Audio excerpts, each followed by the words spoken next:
Selemur Anak Merang memegang nombor metrik 77065 merangkap Ketua Kumpulan 3 akan membentangkan kertas kerja kami yang bertajuk Permasalahan dalam kalangan jururawat.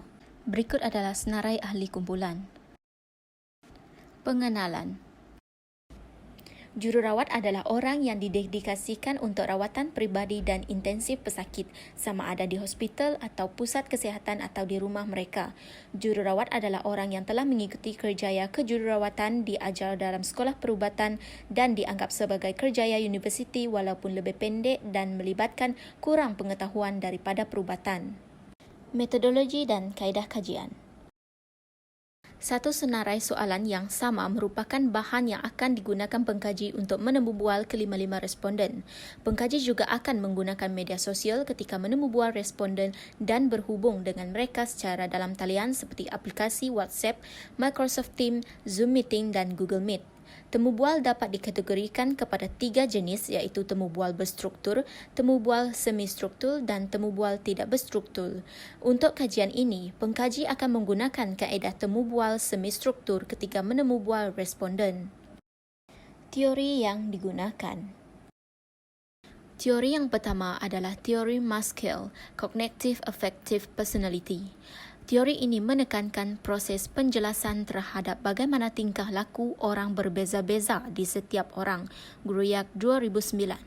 Tingkah laku seseorang dapat diramal berdasarkan situasi. Jika seseorang menghadapi situasi yang berbeza, maka perilakunya juga akan berbeza. Maskell Cognitive Affective Units merangkumi semua aspek psikologi, sosial dan fisiologi orang, membolehkan mereka berinteraksi dengan persekitaran mereka dengan kestabilan dalam tingkah laku mereka.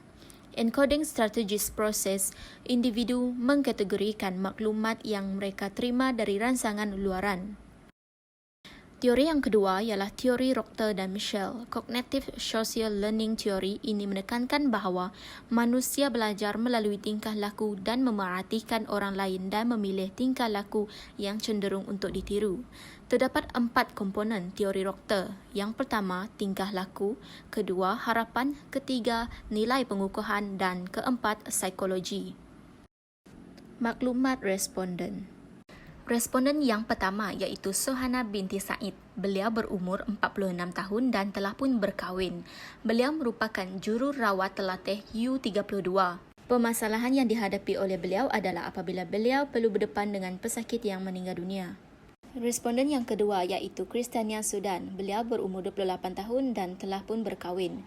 Beliau merupakan seorang jururawat. Masalah yang dihadapi oleh beliau iaitu masalah dengan jururawat yang lain, berselisihan faham antara satu sama lain. Responden yang seterusnya iaitu Abigail Ng Jing Shi. Beliau berumur 21 tahun, masih bujang. Permasalahan yang berat bagi beliau adalah apabila wad dipenuhi dengan pesakit dan tiba-tiba ada pesakit kod biru. Responden seterusnya iaitu Fatin binti Nabila. Beliau juga berumur 21 tahun, masih bujang. Permasalahan bagi beliau iaitu apabila perlu berhadapan dengan pesakit-pesakit yang cerewet. Akhir sekali iaitu Jonathan Jos anak Junggu. Beliau berumur 26 tahun dan masih bujang. Beliau merupakan pembantu perubatan. Permasalahan bagi beliau adalah apabila perlu berjumpa dengan banyak orang dan berdepan dengan pelbagai ragam pesakit.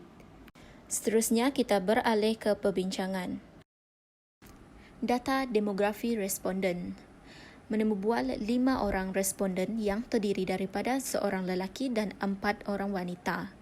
Kelima-lima mereka bekerja sebagai jururawat terlatih U32 iaitu jawatan khas untuk penyandang, dan medical assistant.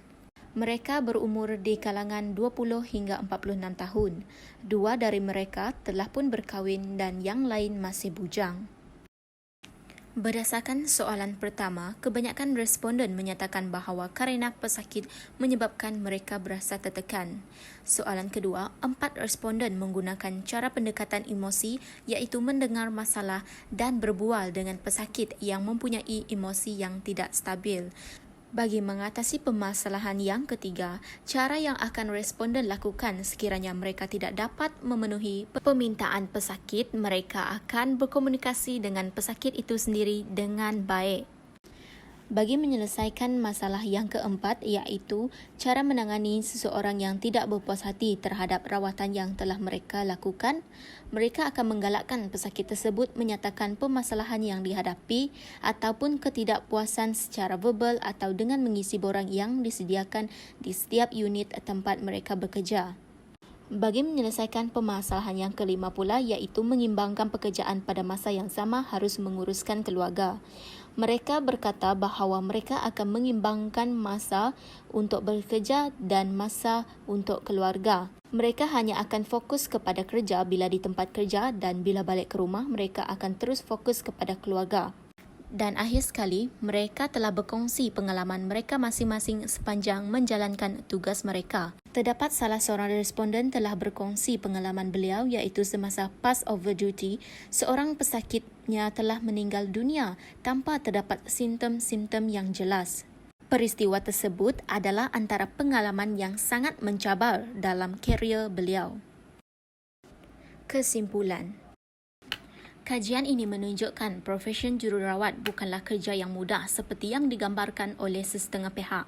Dalam menjalankan tugas sebagai seorang jururawat, mereka tidak terkecuali untuk menjalankan amanah dan tanggungjawab untuk menguruskan keluarga mereka masing-masing.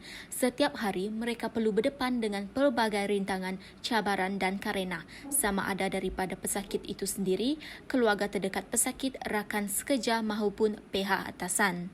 Oleh itu, amat penting bagi mereka untuk menyiapkan diri dari segi fizikal dan mental apabila menjalankan tugas. Mereka perlu sentiasa peka dan bersiap sedia sama ada ketika bekerja maupun ketika bercuti, terutamanya apabila berlaku kecemasan. Sesetengah mereka terpaksa bekerja lebih daripada masa yang telah ditetapkan iaitu 7 jam sehari. Mereka juga tidak dibayar gaji apabila bekerja lebih masa, namun begitu, ianya tidak menghalang mereka untuk menjalankan tugas dan arahan daripada pihak atasan dengan bertanggungjawab. Kebanyakan jururawat bekerja mengikut shift iaitu shift pagi, petang dan malam. Pengalaman bekerja bertahun-tahun telah mematangkan mereka dengan cabaran hari ini dan yang akan datang. Oleh itu, nilai murni yang diterapkan dalam diri setiap jururawat boleh dijadikan contoh teladan yang baik dalam diri kita. Sekalung budi dan ucapan terima kasih kami ucapkan kepada semua responden atau jururawat yang dapat meluangkan masa mereka dan tidak kedekut berkongsi pengalaman bekerja mereka untuk tugasan ini walaupun mereka sibuk dengan urusan mereka masing-masing. Sekian, terima kasih.